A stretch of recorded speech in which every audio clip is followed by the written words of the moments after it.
Your delete ministry is very, very strong. And most people whose delete ministry is very, very strong, they still want to be married. You're the pastor of delete ministry. They should call you Pastor Delete because anytime.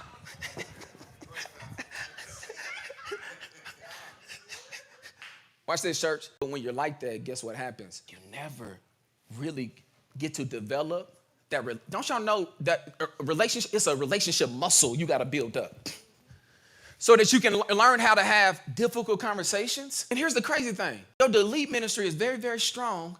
And most people whose delete ministry is very, very strong, they still want to be married. What do you think is going to happen when you get married? This is how sometimes people can go for months and live in the same house and barely say anything to each other because guess what? You were like that with friendships. You were good at deleting people out of your life, not dealing with them. So you get married and you have something in a major disagreement and you don't give them no nookie for 3 months because you're trying to punish them. You don't really know how to really still have healthy relationships when you're in times of disagreement. Most of us don't realize, and that's why I don't really deal well when I see people come in and come out of my life, because one thing that I know about love, when love is real strong, it's not contingent upon if we're in agreement or not, if you support me. Me and my wife, we can be into it with each other, we can be in disagreement with each other, but guess what? We still show up for each other no matter. That relationship muscle has been built up in both of us where we understand I'm not going to always like you. In friendships, I'm not going to always like you. I'm not going to always like you. But you know what I can do? I can still support you even when I don't like you. The one thing my grandmother instilled in all of us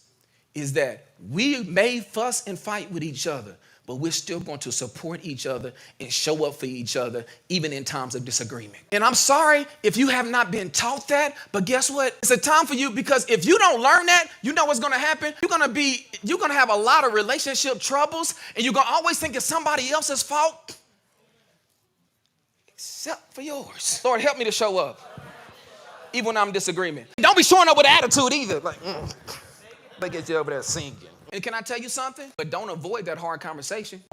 That's one thing I loved about my grandmother. She didn't avoid that. She would tell you off so smooth without cussing. Most people don't realize this, but I'm be real. But one of the reasons why I like Kristen so much, even though I don't never say that, is because I like her directness. I like her directness. You don't have to wonder what she's thinking. My grandma, you don't have to wonder. I'm used to, like, a lot of times people may think that's rude. I think it's love. I don't want you to be faking around me. Tell me what you think. I'm about to tell you what I think too. It's a two-way street. But the support still got to be there in times of disagreement for the relationship to be secure.